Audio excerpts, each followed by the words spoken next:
기도하겠습니다. 하나님 아버지, 주님의 은혜를 감사합니다. 오늘도 이 아침에 주님의 전에 나와서 거룩한 예배로 하나님 앞에 영광 올려드립니다. 주님을 바라보는 우리 심령을 바라보시고 하나님께서 신령한 은혜로 우리 심령 가운데 성령의 은혜를 부어 주시옵소서. 구원의 감격이 회복되는 이 시간 되게 하여 주시고 하나님의 살아계심과 하나님의 함께하심을 체험하는 이 거룩한 시간 되게 인도하여 주시옵소서. 오늘 하루의 삶 가운데도 하나님과 동행하게 하시고 하나님을 두렵고 떨림으로 주님의 존존의식을 가지며 하나님의 말씀에 순종하는 하루의 삶이 될 수 있도록 하나님 도와주시옵소서. 우리 성도들 어디서 무엇을 하든 주님께서 늘 동행해 주시고 붙잡아 주시고 말씀 가운데 거하는 삶을 살 수 있도록 성령님께서 함께하여 주시고 역사해 주시옵소서. 예수님의 이름으로 기도드리옵나이다. 아멘. 이사야서 8장 1절에서 8절 말씀 우리 한 목소리로 같이 읽겠습니다. 여호와께서 내게 이르시되 너는 큰 서판을 가지고 그 위에 통용 문자로 마헬살랄 하스바스라 쓰라. 내가 진실한 증인 제사장 우리야와 예베레기야의 아들 스가랴를 불러 증언하게 하리라 하시더니 내가 내 아내를 가까이 하매 그가 임신하여 아들을 낳은지라. 여호와께서 내게 이르시되 그의 이름을 마헬살랄 하스바스라 하라. 이는 이 아이가 내 아빠 내 엄마라 부를 줄 알기 전에 다메섹의 제물과 사마리아의 노략물이 아수르 왕 앞에 옮겨질 것임이라 하시니라. 여호와께서 다시 내게 말씀하여 이르시되 이 백성이 천천히 흐르는 실로아 물을 버리고 르신과 스말리아의 아들을 기뻐하느니라. 그러므로 주 내가 흉용하고 창일한 큰 하수 곧 아수르 왕과 그의 모든 위력으로 그들을 뒤덮을 것이라. 그 모든 골짜기에 차고 모든 언덕에 넘쳐 흘러 유다에 들어와서 가득하여 목에까지 미치리라. 임마누엘이여 그가 펴는 날개가 내 땅에 가득하리라 하셨느니라. 아멘. 오늘 본문 속에 두 이름이 등장을 합니다. 하나는 마엘살랄 하스바스라는 이름이고 또 하나는 마지막 8절에 있는 임마누엘, 어저께 7장 14절에 있었던 징조로서의 한 아기의 이름이 임마누엘이었죠. 그 두 이름이 담겨져 있습니다. 그런데 그 이름이 의미가 있는 이름이죠. 그래서 두 이름에 담겨져 있는 하나님의 약속, 하나님의 어떤 계시 이런 것들을 이해할 수가 있는데요. 오늘 1절에서 8절까지 읽었는데 이 본문은 두 부분으로 나눠지면서 두 가지의 하나님의 언약의 말씀을 계시의 말씀을 하고 있습니다. 그래서 1절에서 4절까지의 말씀은 남쪽 유다를 쳐들어오고 있는 아람과 이스라엘 연합군의 멸망에 대한 예언의 말씀이고 5절에서 8절까지의 말씀은 아수르, 그 연합군을 멸망시키는 아수르가 그들을 멸망시킬 뿐만 아니라 남쪽 유다에까지 침공하게 될 그런 예언의 말씀이 담겨져 있습니다. 그래서 1절에 보면 여호와께서, 그러니까 7장에서는 하나님의 말씀이 이사야에게 임하고 이사야가 그 말씀을 유다 왕이었던 아하스에게 전하는 그런 말씀의 형식으로 되어 있다면 이 8장은 이사야 자신에게 하나님께서 주신 말씀이다. 이렇게 이해하시면 됩니다. 그래서 하나님께서 이사야에게 말씀하기를 너는 큰 서판을 가지고 와라. 큰 서판을 가져오는 목적은 많은 사람이 분명하게 읽을 수 있을 정도로 큰 서판을 가져오고 또 통용문자, 여기 통용문자라고 되어 있지만 그 의미는 사람의 철필, 그래서 사람들이 쉽게 이해할 수 있게 글을 쓰라는 거죠. 근데 그 큰 서판에다가 뭐라고 쓰냐면 마헬살랄 하스바스라는 이름을 쓰게 합니다. 그래서 그 히브리어 그 말은 마헤르라는 말은 빠르다라는 말이고 살렐이라는 말은 전리품, 그 다음에 하시라는 말은 서두르다, 그 다음에 마지막 바즈라는 말은 약탈하다 이런 뜻입니다. 그래서 의미상으로는 노략이 빠르다, 혹은 노략을 당하리라. 그래서 이 이야기는 약탈에 빠르고 탈취에 신속하다 이런 의미인데, 그런 의미를 담고 있는 마엘살랄 하스바스를 큰 서판에다가 사람들이 쉽게 이해할 수 있는 글씨로 이렇게 쓰라는 거예요, 이사야에게. 이 의미는 뭐냐면 임박한 전쟁, 재빠른 침략군이 쳐들어올 것을 예언한, 경고하는 하나님의 말씀, 계시의 말씀이다. 그래서 이 말씀을 서판에 쓸 때 두 사람의 공중을 받을 두 사람을 하나님이 세우게 합니다. 한 사람은 대제사장이었던 우리야와 그 다음에 스가랴는 누구냐면 열왕기하 18장 2절에 보면 이제 히스기야의 외할아버지입니다. 히스기야의 외할아버지. 그래서 우리야와 스가랴 이 두 사람을 그 서판에다가 이사야가 글씨를 마엘살랄 하스바스라는 글씨를 쓰게 하고 공중 우리야와 스가랴를 세워서 그 말씀이 이제 성취되었을 때 그것을 증언하게 할 수 있는 공중인으로서의 두 사람을 세우게 합니다.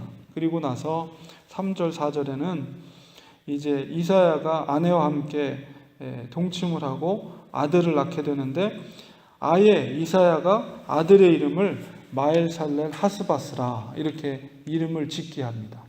그리고 그 아이가 자라나서 아빠 엄마라는 이름을 부를 줄 알기 전에, 그리고 아이들이 제일 먼저 배우는 말이 아빠 엄마잖아요.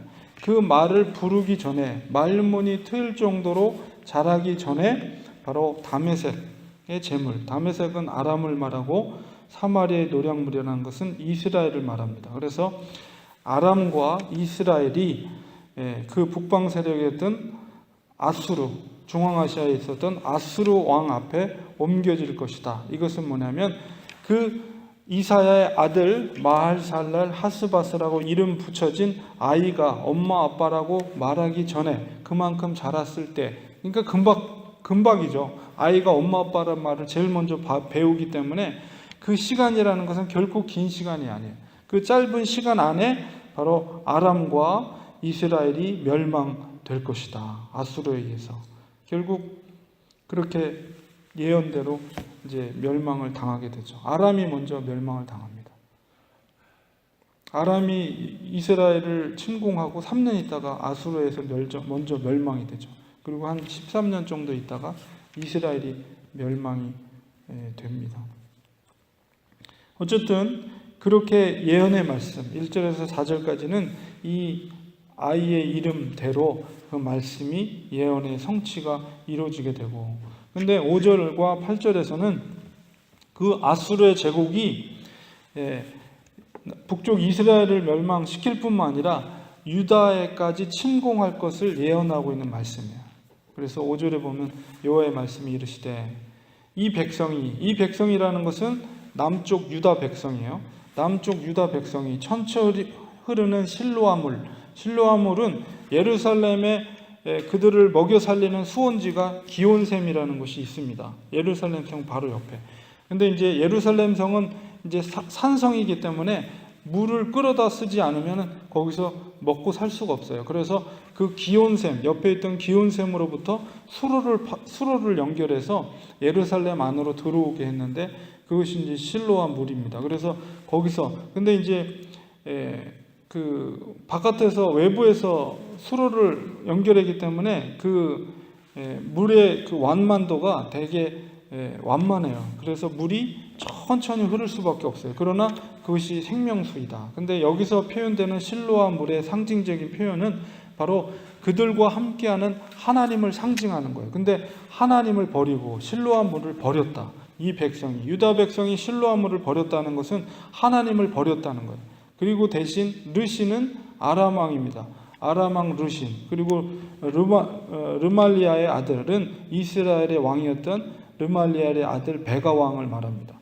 그래서 아람 왕 르신과 이스라엘 왕 베가 왕을 기뻐했다라는 것은 침략해 오는데 왜 적군을 기뻐하느냐?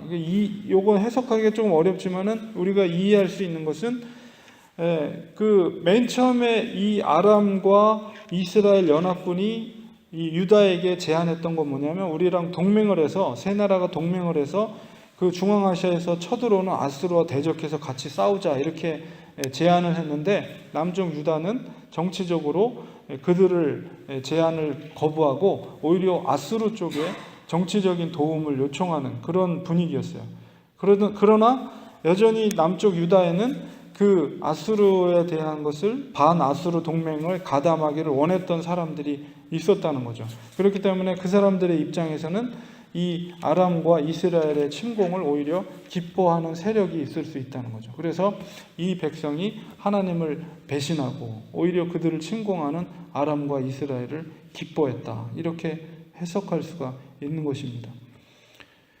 그러나 하나님께서 흉룡하고 창조한 큰 하수 아수르를 뒤덮을 것이다. 그 모든 위력으로 그들을 뒤덮을 것이다.